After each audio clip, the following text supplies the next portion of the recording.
Good morning and welcome. It's the beautiful game. My name is Mike Messikeno. Now we'll take a look at some leagues around Europe. The international break is done and the leagues are resuming this weekend, actually today. But just before that, let's start with some local stories as the Super Eagles of Nigeria have risen 3 places to 38 in the latest FIFA Men's World Ranking following a month in which the Super Eagles played 2 competitive fixtures. Now, the ranking updates, which covered 149 national team outings worldwide since the previous release, reflects Nigeria's 4-1 victory over Gabon and 1-1 draw with DR Congo that ended in a 4-3 penalty defeat in the African playoff. Now, despite the heartbreak of missing out on the 2026 World Cup, those results were sufficient to notch the Super Eagles up the table. Nigeria's new points total stands at 1,502.46. Now, that places the country 5th among African nations behind Morocco, number 1, Senegal, Egypt, and Algeria. Now, for the 3rd month in a row, Spain stay firmly at number 1 in the world. Behind them, you have Argentina, France, and England held their ground, forming an unchanged top 4 compared to October. Now, the biggest movement in the rankings came right after that group. Brazil climbed 2 positions to take 5th place, pushing Portugal down to 6th and the Netherlands to 7th. It's quite interesting that Nigeria is top 5 when it comes to rankings, but Africa might probably send 10 teams to the World Cup, and Nigeria is not one of them. Quite a sad one there in some ways, but I think that's a lot for the NFF to think about, and there are things that can be done to ensure that we stop the rot, as it were. And then moving on from that, now let's talk about the playoffs, where the race for the 2026 FIFA World Cup intensified on Thursday as both the Intercontinental and European playoff draws were conducted, setting the stage for a tense and dramatic qualification finale across continents. The Intercontinental playoffs will see New Caledonia face Jamaica in the semi-final, with the winner advancing to meet DR Congo in the final, while Bolivia will clash with Suriname in the semi-final, and the victor will go on to play Iraq in the final. The UEFA playoffs are contested as single-leg knockout matches, and each path is formed by 2 semi-final pairings. Now, Part A has Italy versus Northern Ireland, Wales versus Bosnia and Herzegovina. Part B will have Ukraine versus Sweden, Poland versus Albania. Now, Part C will have Slovakia versus Kosovo, and Turkey versus Romania. And Part D will have Denmark versus North Macedonia, Czech versus the Republic of Ireland.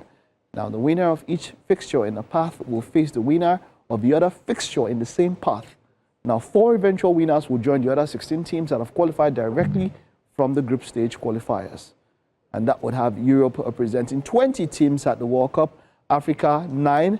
If DR Congo should win that playoff, that will make it 10, of course. And yeah, it's going to be one of the most interesting World Cups in quite a while. Now, let's take a look at the leagues around Europe, and let's start with La Liga. Quite interesting here. Let's take a look at some of the matches that will be happening this weekend in La Liga. Club football has resumed now. We'll start with talk about Barcelona, where, of course, it is expected that Rafinha and Lamine Yamal are ready to start as they take on Athletic Club.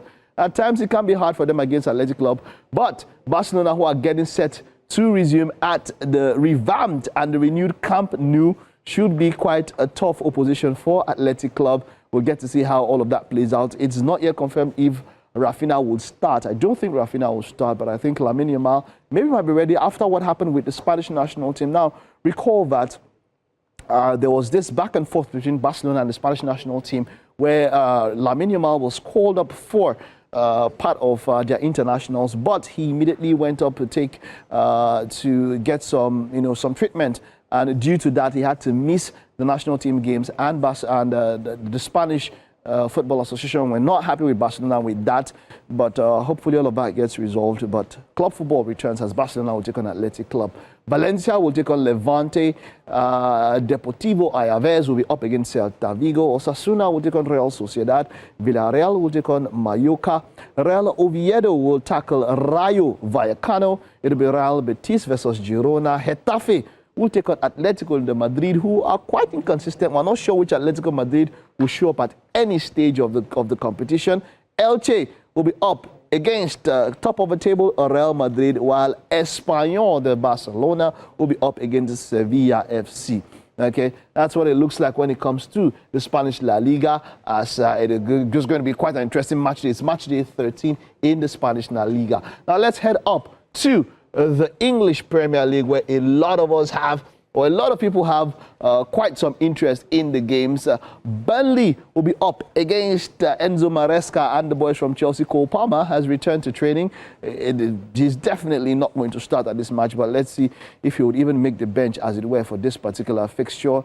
Chelsea, world champions. It's been a topsy-turvy start to the season. They're not yet sure exactly how how it would end for them, but some people will still call Chelsea title contenders, so they'd be expected that they get this particular win against Burnley. Now let's take a look at the other fixtures, as it were. Bournemouth will be up against some sort of a resurgent West Ham United. Of course, when you look at Nuno Espirito Santo and the work he has done, quite a very patchy start with a number of losses on the trot, but the last win will make it seem like we're not exactly sure who will take this match, but this should be quite an interesting fixture to watch out for, as Bournemouth take on West Ham. Brighton and Hove Albion will be up against Brentford. Fulham will take on Sunderland. I remember talking about this a number of times, and it has come to pass. Sunderland is one team. Now, in the past 3 seasons, all 3 teams who come from the Championship into the Premier League basically get to return back. But I remember when Sunderland did their recruitment, they made wise choices. Now, we see teams who come from the Championship spend a lot of money, get a lot of players, and it's hard to gel them in. But one person who they got, and I had mentioned it here a number of times, was Granit Xhaka. And I mentioned that he will be the difference when it comes to how this team will play. Former captain of Arsenal, spent 8 years at Arsenal, so there's just so much experience, and Granit Xhaka is proving that he is the leader of that team, making a difference at a number of times, and Sunderland are not going to be an easy opposition for Fulham as they go up against Calvin Bassey and, of course, Iwobi of Nigeria. Liverpool, we're not very sure where Liverpool are at the moment, but they will be at Anfield against Nottingham Forest. That will be quite an interesting proposition. You get to see, I mean, after winning the first 5 matches of the season, losing the next 4, Liverpool have been up and down. Now, their woes have been well documented, and, you know, the problem is basically everywhere. Do we start from Aaron Slot's selection to new signings not gelling in, to old players who were normally the bedrock of a team not being in form, and then injuries? Liverpool, it's been a very, very hectic and, dare I say, not a convenient start to the season for them. We'll get to see how the defending champions will go up against Nottingham Forest in that particular fixture. Wolverhampton Wanderers will take on Crystal Palace, and this one should be one for the story, as Newcastle United will take on Manchester City. Let's see what Arsenal are going to do here. This is what will wrap up the weekend when it comes to the English Premier League. Leeds United will take on Aston Villa, and this one, a North London derby, as Arsenal will be up against Tottenham Hotspurs. Let's see what Thomas Frank will be doing with this particular team. Remains to be seen how all of that will play out, and it will wrap up with Manchester United as they take on Everton. Tomorrow on The Beautiful Game, we'll be celebrating our 3rd year anniversary. Make sure you tune into the show, 11 a.m., TVC Entertainment. We'll be having fun. We'll be going back through the years, 3 years on air. It's going to be a wonderful time. But take a time out now. Stay with us. The first lap is done.